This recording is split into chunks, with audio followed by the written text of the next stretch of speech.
Hello বন্ধুরা, আমি শর্মিষ্ঠা। শর্মিস ক্যানভাসে আজ রান্না করব চিকেন বাটার মশালা।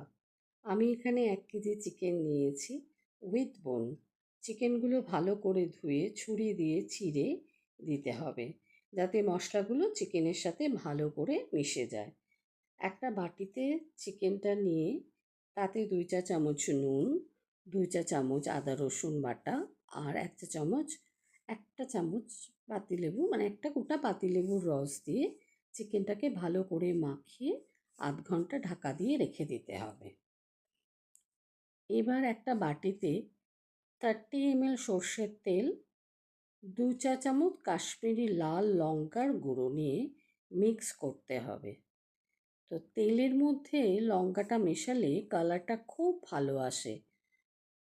তো যাই হোক, এইভাবে মিশিয়ে নিয়ে এরপর দিতে হবে 1 চা চামচ ঝাল লঙ্কার গুঁড়ো, মানে এমনি লঙ্কার গুঁড়ো, 1 চা চামচ হলুদ গুঁড়ো, আর দেব 1/2 চা চামচ নুন, আর সামান্য একটু কসুরি মেথি,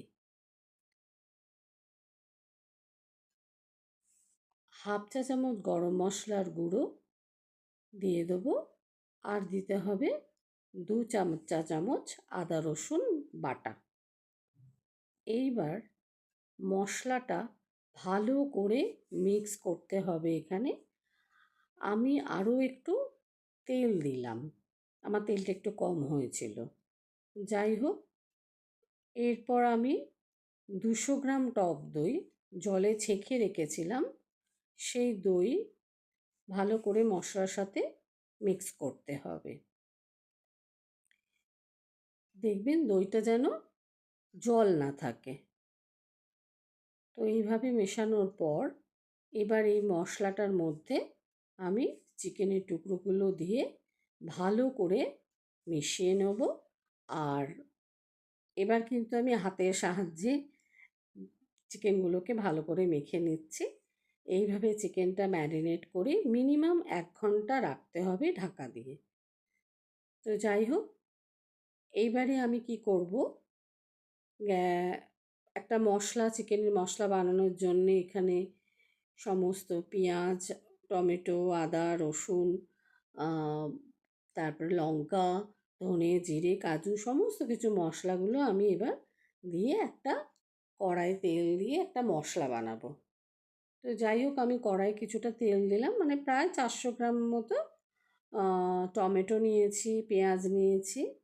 তো আমি তেলটা নেওয়ার পর এখানে একে একে রসুন, আদা, 400 গ্রাম টমেটো, তারপরে এখানে প্রায় 400 গ্রাম, মানে 4খানা বড় সাইজের পেঁয়াজ কুচো করে কেটেছিলাম, সেই পেঁয়াজ দিয়েছি।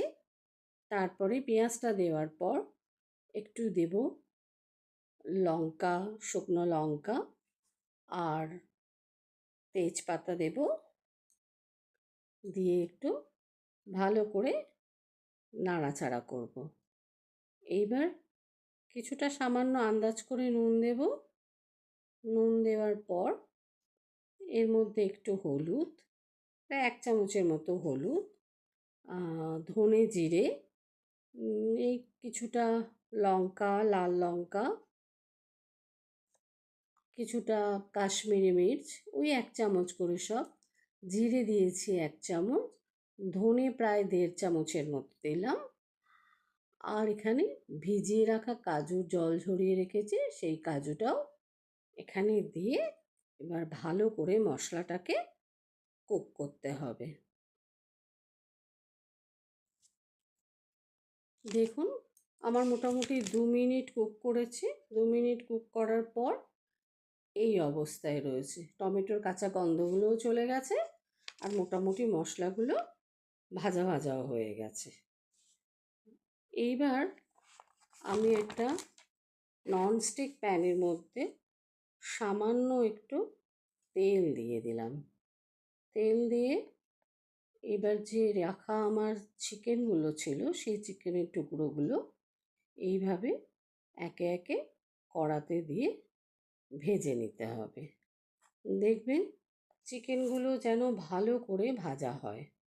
এক পিঠটা যখন পুরো ভালো করে ভাজা হয়ে যাবে, মানে বেশ লাল লাল হয়ে যাবে, তারপরেই কিন্তু চিকেনগুলোকে উল্টাবেন।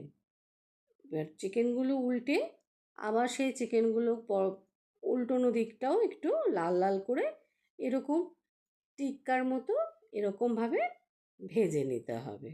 যাই হোক, আমি মোটামুটি সব চিকেনগুলো ভেজে এইভাবে দেখুন ভেজে নিয়েছি।